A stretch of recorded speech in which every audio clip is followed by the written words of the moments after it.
Break के बाद आपका स्वागत है और अब बात कर लेते हैं उस खबर की जिसने देश के दो राज्यों की पुलिस को सवालों के घेरे में डाल दिया है। राजस्थान के बाड़मेर के एक पत्रकार को फर्जी मामले में फंसाया जा रहा है। इस पत्रकार का नाम है दुर्ग सिंह राजपुरोहित। दुर्ग सिंह राजपुरोहित को SC/ST एक्ट में फंसाकर उन्हें गिरफ्तार कर लिया गया है और ये गिरफ्तारी बाड़मेर में से हुई है। आरोप ये लगाया गया है कि उन्होंने बिहार के नालंदा के एक शख्स के साथ गाली गलौज और मारपीट की, साथ ही उसके लिए जाति सूचक शब्दों का इस्तेमाल भी किया। दुर्ग सिंह राजपुरोहित की गिरफ्तारी भी नाटकीय तरीके से हुई। उन्हें बाड़मेर के SP ने फोन करके अपने दफ्तर में चाय पीने के लिए बुलाया और फिर वहां उन्हें बताया गया कि वो गिरफ्तार किए जा चुके हैं। हालांकि राजस्थान पुलिस ने उन्हें गिरफ्तारी का कोई कारण नहीं बताया और राजस्थान पुलिस ने उन्हें बिहार पुलिस को सौंप दिया। दुर्ग सिंह के मुताबिक उन्हें गिरफ्तारी के 4 दिन के बाद पटना में गिरफ्तारी की वजह पता चली। पत्रकार दुर्ग सिंह राजपुरोहित पर आरोप लगाया गया है कि उन्होंने पटना के दीघा में जाकर राकेश पासवान नाम के एक शख्स के साथ मारपीट की है। हालांकि जब पड़ताल की गई तो सामने आया कि दुर्ग सिंह राजपुरोहित कभी पटना गए ही नहीं है। शिकायत में दुर्ग सिंह को गिट्टी का कारोबारी बताया गया, जबकि दुर्ग सिंह पेशे से पत्रकार हैं। उन्होंने कभी गिट्टी का कोई बिजनेस किया ही नहीं है। आरोप है कि दुर्ग सिंह ने इसी साल 15 अप्रैल, 28 अप्रैल और 7 मई को पटना के दीघा में जाकर मारपीट की, जबकि उनके कई फेसबुक पोस्ट से ये पता चलता है कि इस दौरान दुर्ग सिंह की लोकेशन बाड़मेर में ही थी। आरोप का मुझे पता तब चला जब मैं 4 दिन के बाद यहाँ बाड़मेर लगभग 2100 किलोमीटर दूर रन करके जब यहाँ पुलिस के साथ पहुंचा और मुझे यहाँ पर पता चला कि एक कोई बंदा है जिसने मेरे खिलाफ ST/ST का मुकदमा करवाया है और मुझे उसने कोई गिट्टी का ठेकेदार बताया है, जबकि मैं 2001 से पत्रकारिता कर रहा हूँ, बहुत प्रतिष्ठित व्यक्ति हूँ। मेरे पर ST/ST और गबन का बताया। मुझे बताया कि मैं वहाँ पर काम करता था उनके यहाँ और मेरी जो तनख्वाह थी वो उन्होंने खा गए और साथ में यहाँ पटना आकर मुझे पीटा, जबकि पटना में पहली बार आया हूँ। इस बीच कई मीडिया रिपोर्ट्स में ये बात भी सामने आ रही है कि दुर्ग सिंह राजपुरोहित के खिलाफ शिकायत करने वाले राकेश पासवान ने साफ साफ कहा है कि वो दुर्ग सिंह राजपुरोहित को जानते तक नहीं है। मतलब साफ है इसके पीछे कहीं न कहीं कोई बड़ी साजिश है। बहरहाल इंडिया न्यूज ने राकेश पासवान को तलाशने की बहुत कोशिश की ताकि ये पता लगाया जा सके कि उसने दुर्ग सिंह राजपुरोहित के खिलाफ ये शिकायत आखिर क्यों दर्ज कराई। हालांकि राकेश पासवान को अभी तक ट्रेस नहीं किया जा सका है। इस बीच राजस्थान के गृह मंत्री गुलाब चंद्र कटारिया ने कहा कि मामले की निष्पक्ष जांच कराई जाएगी।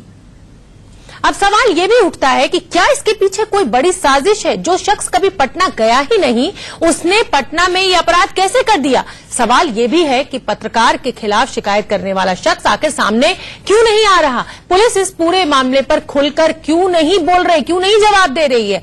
क्या पत्रकार को जानबूझकर फंसाने की कोई साजिश की गई है। हमारे साथ हमारे 2 सहयोगी जुड़ गए हैं। जयपुर से अभिमन्यु हमारे साथ जुड़ रहे हैं और पटना से शिवपूजन झा हमारे साथ जुड़ रहे हैं।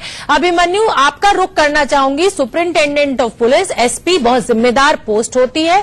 एक आदमी को फोन किया जाता है और चाय पीने के लिए बुलाया जाता है और गिरफ्तारी हो जाती है और SP साहब को शायद ये पता ही नहीं है कि वो क्यों गिरफ्तार कर रहे हैं। उन्होंने कोई वजह नहीं बताई और पटना पुलिस को सौंप दिया। क्या कुछ जवाब पुलिस की तरफ से आया है? कहीं ये नामों का कंफ्यूजन तो नहीं है?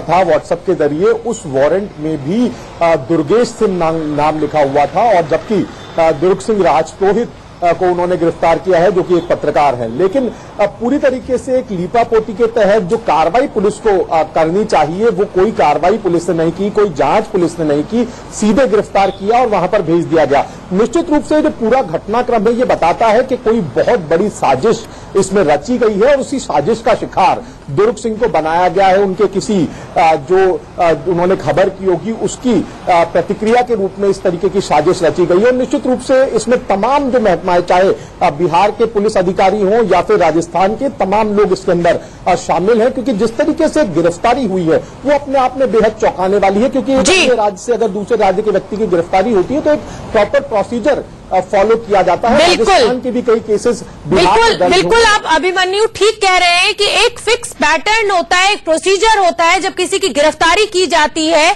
हमारे साथ शिवपूजन हमारे सहयोगी जुड़े हुए हैं। शिवपूजन, क्या ये राकेश पासवान ट्रेस हो पाए? आखिर ये आदमी निकलकर सामने क्यों नहीं आ रहा है? कहीं ऐसा तो नहीं कि पुलिस ने जिस तरीके से काम किया है, कोई नाम का कंफ्यूजन हो, किसी और को गिरफ्तार करना हो, किसी और को कर लिया हो, या फिर एक कोई बड़ी साजिश?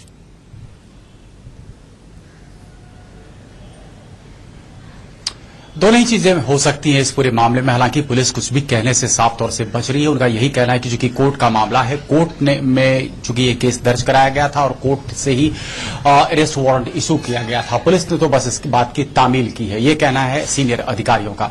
लेकिन कहीं न कहीं पुलिस के आला अधिकारी इस बात को मान रहे हैं कि मिस्टेकन आइडेंटिटी का केस भी हो सकता है और फंसाया भी जा सकता है। तमाम ये पहलू है, लेकिन आखिर जांच करे तो करे कौन? दुर्ग सिंह राजपुरोहित को कोर्ट में प्रोड्यूस करके 14 दिन की न्यायिक हिरासत में भेज दिया गया है। अब तक कोई तफ्तीश इस बात को लेकर के भी शुरू नहीं हुई है कि क्या ये वही दुर्ग सिंह राजपूत हैं जिनके खिलाफ वास्तव में कोई मुकदमा कायम किया गया था, या फिर ये मिस्टेकन आइडेंटिटी का केस है। मैं दूसरे सवाल के दूसरे हिस्से पर आता हूं कि आखिर ये राकेश पासवान कहां गायब हो गया। हमने इनको ट्रेस करने की कोशिश की थी, इनके पैतृक गांव जो कि एफआईआर की कॉपी में जिनका एड्रेस जो दर्ज है वहां पर हमने इनके ट्रेस करने की कोशिश की थी। इनके पिता का नंबर भी हमको मिला था। हम लगातार उस नंबर पर संपर्क करने की कोशिश कर रहे हैं, लेकिन ना तो पिता ना ही पुत्र किसी का कोई सुराग हमें नहीं मिल पाया कि आखिर वो कहां गायब हो गए। बिल्कुल शिवपूजन, हमने आपको भी सुना और अभिमन्यु को भी सुना। साफ साफ एक बात तो बिल्कुल साफ है कि ये कोई बहुत बड़ी साजिश है और उसमें इस पत्रकार को फंसाया जा रहा है। आप दोनों का बहुत बहुत धन्यवाद इस पूरी जानकारी के लिए। रुकना होगा एक छोटे से ब्रेक के लिए, फौरन हाजिर हो रहे हैं। देखते रहिए इंडिया न्यूज।